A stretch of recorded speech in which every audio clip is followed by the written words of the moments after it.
Scary telling.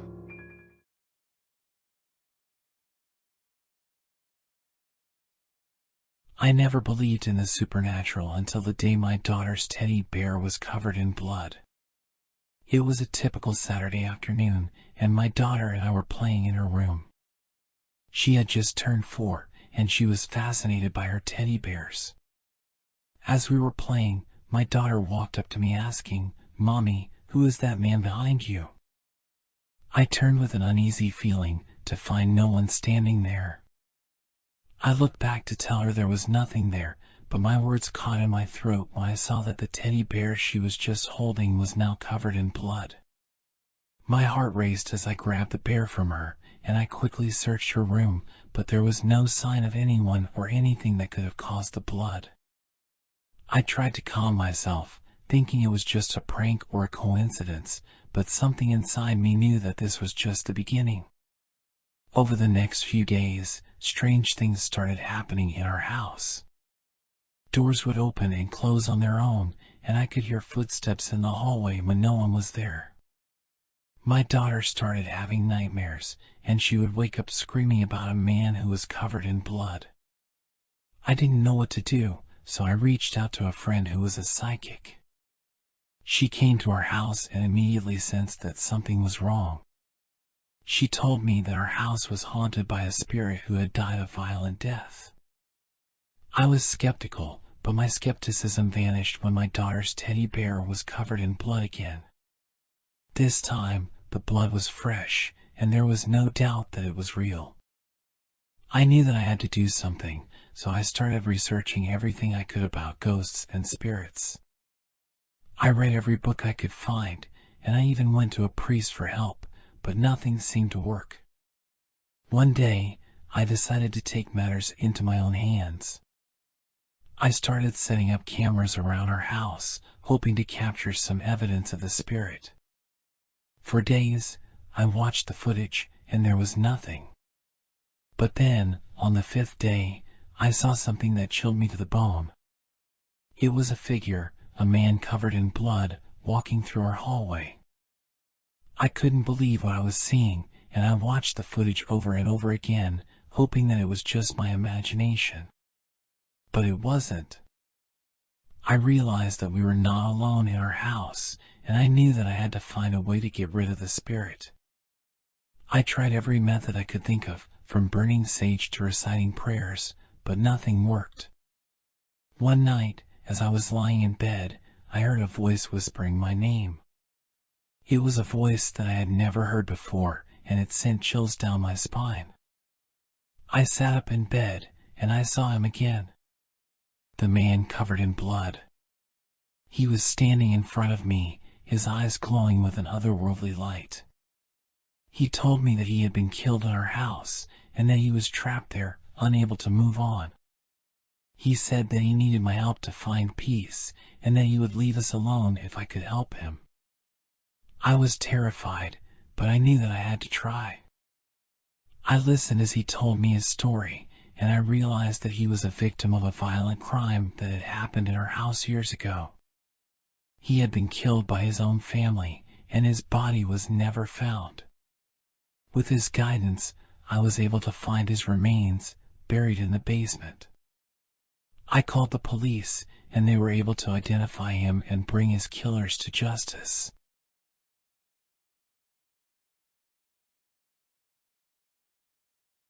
I never thought I would be capable of doing something like this, but the desperation to become a mother had consumed me.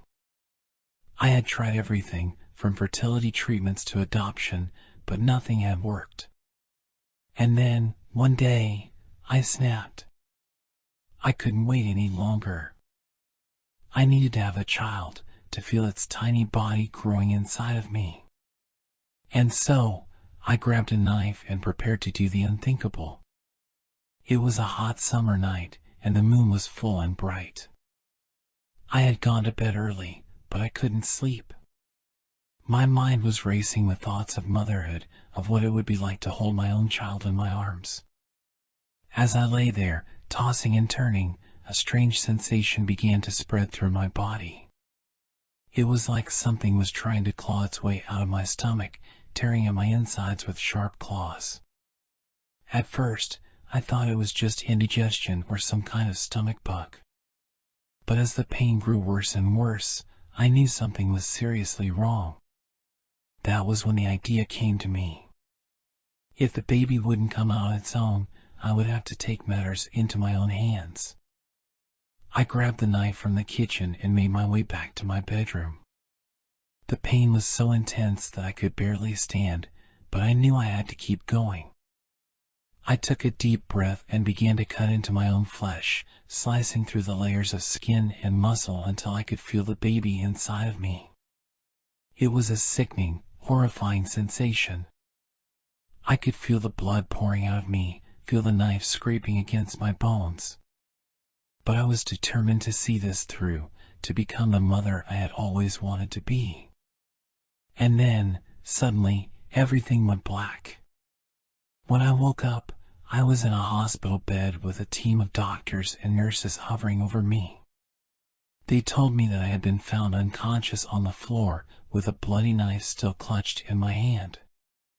They told me that they had managed to save the baby, but that it had been touch and go for a while. It was a miracle that it had survived at all. I couldn't believe what I was hearing. Had I really done that? Cut open my own stomach in a desperate attempt to become a mother? Over the next few weeks, I tried to come to terms with what I had done. I underwent therapy, talked to doctors and family members, but nothing seemed to help. I was haunted by what I had done, by the image of my own blood and the feel of the knife in my hand. But that was nothing compared to what came next. One night, as I lay in my hospital bed, I heard a faint sound coming from the hallway. It was a soft, mewling cry, like that of a newborn baby. At first, I thought I was imagining things. But then the sound grew louder and louder until it was echoing off the walls of my room. I got out of bed and crept towards the door, heart pounding in my chest. And then I saw it. Standing in the hallway was a figure dressed in white, holding a tiny, swaddled bundle in its arms. At first, I thought it was a nurse or doctor. But as I got closer, I realized something was off. The figure had no face, no features at all, just a blank expanse of white. And then it spoke. "Hello, Mother," it said in a voice that was both chilling and familiar. I screamed and ran back into my room, slamming the door shut behind me.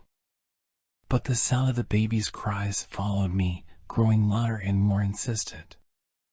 For days, I couldn't shake the feeling that I was being watched, that something was lurking just beyond my sight.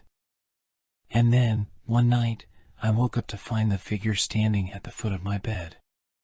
It didn't say anything this time, just stared at me with those featureless eyes. And then, with a sudden burst of movement, it disappeared into thin air. From that moment on, the figure haunted me relentlessly. I saw it in the hospital hallways, outside my window at night, even in my dreams. And then, one day, I realized what it wanted. It wanted my baby. I don't know how or why, but I knew that the creature was linked to my child in some way. It wanted to take it from me, to claim it as its own. I knew I had to protect my baby at all costs.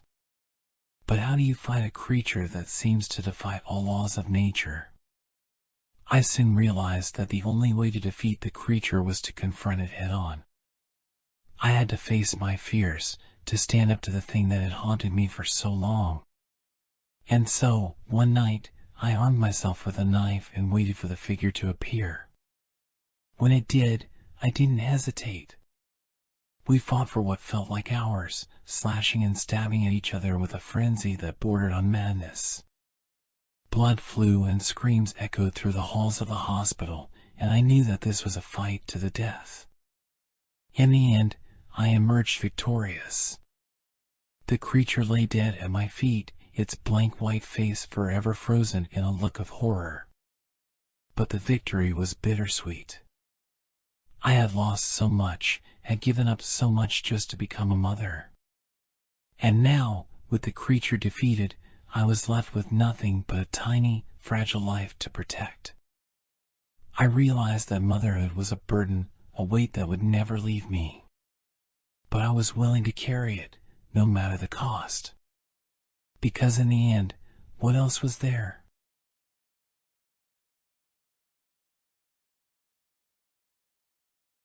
I never thought I would be in this situation, watching as my own father strangled my mother to death. But here I was, frozen in place, unable to move or scream or do anything to stop him. It had all started when my father died unexpectedly. He had been healthy, or so he thought, but one day he collapsed in the middle of the street and never woke up. It was a shock to all of us, especially my mother. She had been married to him for over 30 years and had never known life without him. But then things started to get strange. My mother began to act oddly, as if she was possessed by something. She would sit in the dark for hours, whispering to herself, and refuse to eat or sleep. She became more and more distant, as if she was slipping away from us. And then, one night, my father appeared to her. He was standing at the foot of her bed, looking as real as ever. She told us later that he had begged her to join him in death, to be with him forever. And she had said yes. That was when he took control of her body. He used her hands to wrap around her own neck, cutting off her air and slowly suffocating her. I watched in horror as her face turned purple and her eyes bulged, all while my father's ghostly presence watched on. I tried to move, to scream, to do anything to stop him, but I was paralyzed. It was like some invisible force was holding me in place, forcing me to watch as my mother was killed by my own dead father. And then, just as suddenly as it had started, it was over. My mother was dead, and my father's ghostly form disappeared into the night. I was left alone with the aftermath, the horror of what I had just witnessed sinking in. But that wasn't the end of it. My father's ghost began to haunt me, too. He would appear to me in the middle of the night, standing at the foot of my bed and staring at me with empty eyes. I could feel his cold breath on my face, hear his voice whispering in my ear, urging me to join him in death. I tried to tell myself it was just my imagination, that I was hallucinating from the trauma of my mother's death. But I knew deep down that it was real, that my father's ghost was still with me, still trying to control me. I tried everything to get rid of him. I went to psychics, to exorcists, to anyone who would listen to me. But no one could help me. My father's ghost was too strong, too powerful. And then, one night, he succeeded. I woke up to find myself standing at the edge of a cliff, the wind whipping at my hair and my father's ghostly form behind me. He urged me to jump, to join him in death, and I knew that I had no choice. I closed my eyes and stepped forward, feeling the rush of air as I plummeted towards the rocky shore below. And then, just as I was about to hit the ground, I felt something shift inside me. It was like a switch had been flipped, and suddenly I was in control again. I spread my arms wide and soared up into the sky, away from the cliff and my father's ghostly grasp. I flew higher and higher, until I was floating in the clouds, looking down at the world below. And then, just as suddenly as it had started, it was over. I was back in my room, my heart pounding in my chest. But this time, I knew what I had to do. I went back to the cliff, to the spot where I had almost jumped. I stood there for hours, staring out at the ocean and waiting for my father's ghost to appear. When he finally did, I was ready. I confronted him, told him that he had no power over me anymore, that I was in control of my own life. And then, I released him. I watched as his ghostly form dissipated into the air, finally free from the hold he had on me. From that day on, I never saw or heard from my father's ghost again. I was finally free from his grasp, able to live my life without fear or terror. But the memory of what had happened, the image of my father strangling my mother to death, would haunt me forever. I knew that I could never forget what had happened, but I also knew that I had to move on. I had to find a way to live with the memories and the pain, to somehow make sense of the horror that had taken over my life. And so, I did.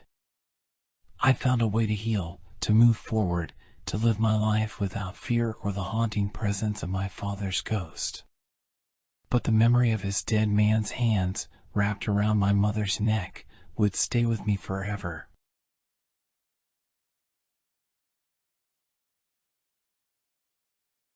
I never believed in the supernatural until I saw the doll. It was a small, porcelain doll that looked exactly like me from a distance, but as I got closer, I realized that it was made out of my lost teeth and dead skin.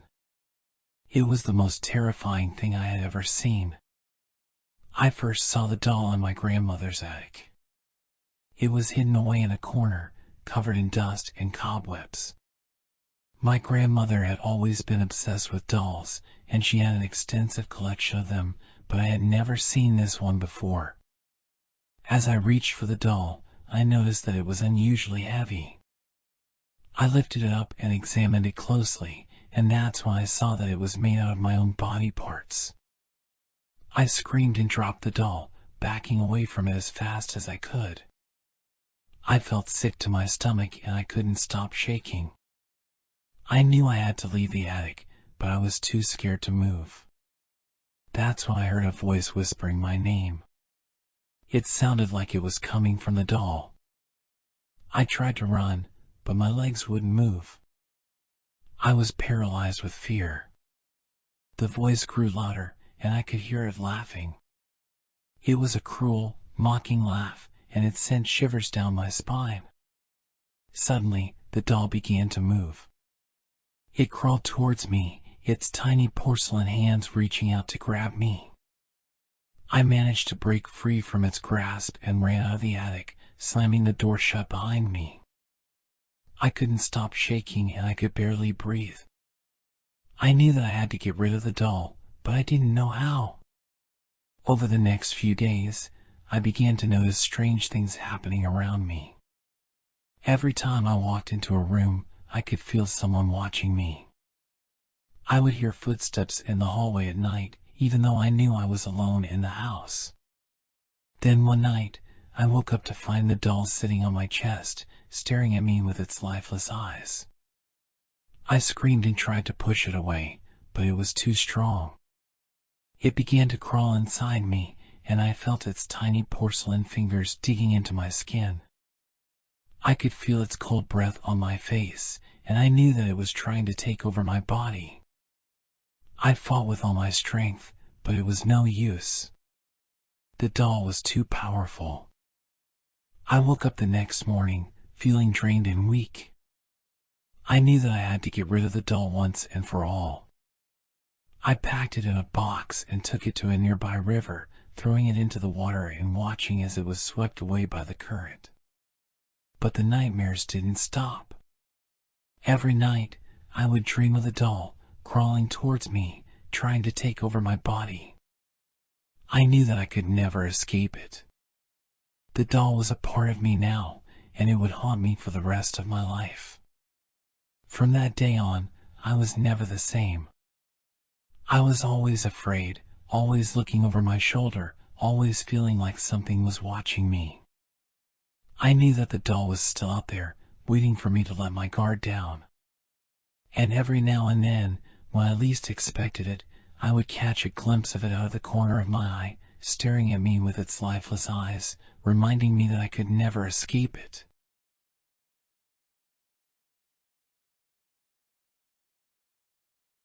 I've always loved Halloween. The costumes, the candy, the spooky stories, it's all so much fun. Last year, I decided to go all out with my costume. I wanted to create something truly horrifying, something that would make people squirm with discomfort. And so, I made a mask. It was an ugly thing, covered in matted hair and oozing pus. Scars crisscrossed its surface, giving it a twisted and tortured appearance. I wore it to my friend's Halloween party and everyone was impressed. They marveled at how realistic it looked, how it seemed to almost be a part of my face. But they didn't know the truth. When the party was over, I went home and went straight to bed. I was tired from all the excitement and wanted nothing more than to sleep. But as I lay there in the dark, I felt something strange happening to my face. It started with a tingling sensation, like pins and needles pricking at my skin. Then came the pain. It was like nothing I had ever experienced before. A searing, burning agony that seemed to radiate from my bones. I screamed, but there was no one there to hear me. I writhed in my bed, tears streaming down my face as the pain continued to grow. Hours passed, or maybe only minutes. Time had lost all meaning to me. And then, suddenly, it stopped. The pain vanished, leaving me gasping for air and covered in sweat.